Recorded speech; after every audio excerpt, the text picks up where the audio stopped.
बुद्ध और शिष्य। भगवान बुद्ध के एक शिष्य ने कहा, प्रभु, मुझे आपसे एक निवेदन करना है। भगवान बुद्ध बोले, बताओ क्या कहना है। शिष्य बोला, मेरे वस्त्र पुराने हो चुके हैं, अब ये पहनने लायक नहीं रहे, कृपया मुझे नए वस्त्र देने का कष्ट करें। बुद्ध ने शिष्य के वस्त्र देखे, वे सचमुच बिल्कुल जीर्ण हो चुके थे और जगह जगह से घिस चुके थे। इसलिए उन्होंने एक अन्य शिष्य को नए वस्त्र देने का आदेश दिया। कुछ दिनों बाद बुद्ध शिष्य के घर पहुंचे। बुद्ध बोले, क्या तुम अपने नए वस्त्र से आराम से हो? तुम्हें और कुछ तो नहीं चाहिए?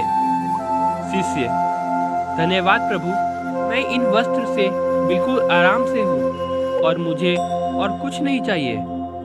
भगवान बुद्ध ने कहा, अब जबकि तुम्हारे पास नए वस्त्र है तो तुमने पुराने वस्त्र का क्या किया? शिष्य ने कहा, मैं अब उसे ओढ़ने के लिए प्रयोग कर रहा हूँ। भगवान बुद्ध ने कहा, तो तुमने अपनी पुरानी ओढ़नी का क्या किया? शिष्य, जी, मैंने उसे खिड़की पर पर्दे की जगह लगा दिया है।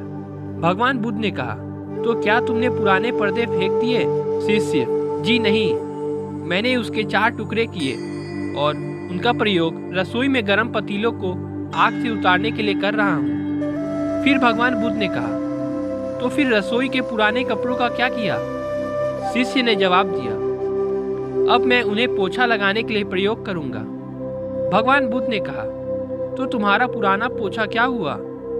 शिष्य ने बड़ी नम्रता से जवाब दिया, प्रभु, वो अब इतना तार हो चुका था कि उसका कुछ नहीं किया जा सकता था, इसलिए मैंने उसका एक एक धागा अलग अलग कर दिया और उससे दिए की बातियां तैयार कर ली। उन्हीं में से एक कल रात आपके कक्ष में प्रकाशित था। बुद्ध शिष्य से संतुष्ट हो गए।